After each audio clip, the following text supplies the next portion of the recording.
Once upon a time, there was a famous race. You must have heard about it. You know, the one where a hare ran so fast that he beat a tortoise who ran at a steady pace the entire time. In the end, the hare won by miles, but the tortoise became a legend. Schools invited him to speak.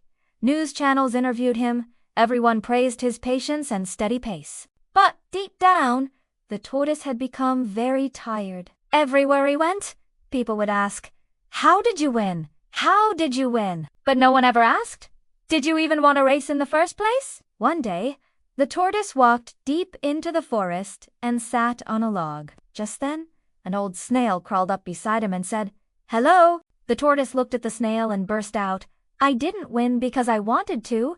I just kept going because I was told to." The snail looked at him for a moment and then said, "Maybe the real race is figuring out what you want, not just following the path laid out for you." The tortoise thought about these words for a moment. Then he looked at the snail and asked, "What do you mean?" The snail said, "Well, you see, a few days ago, I was sitting on this same log when a little girl came up to me and she said, 'Hey, little snail, can you crawl up this tree?' I bet you can't." So I looked at her and I said, "Actually, I don't want to crawl up that tree."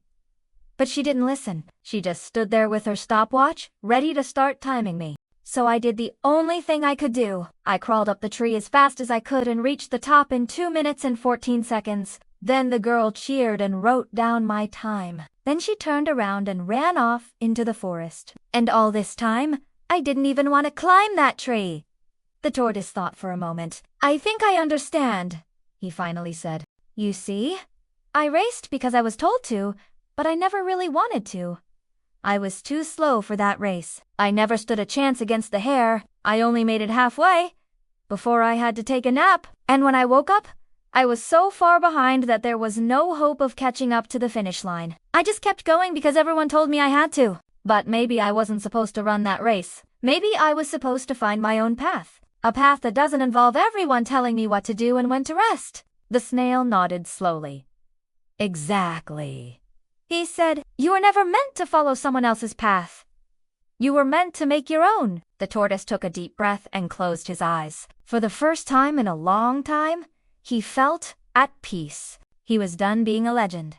He was done being a role model. From now on, he would just be a tortoise doing whatever he wanted.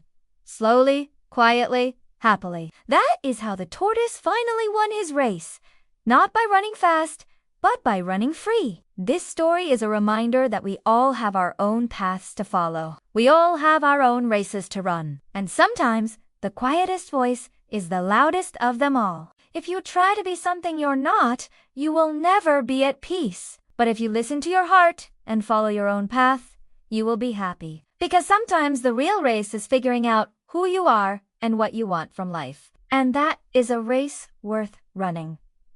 Thank you for watching. Now leave a comment and tell us what you think the snail and the tortoise are trying to tell us. And if you haven't already, please subscribe and share our stories. It will help us reach more people with these important messages. Until next time, stay curious.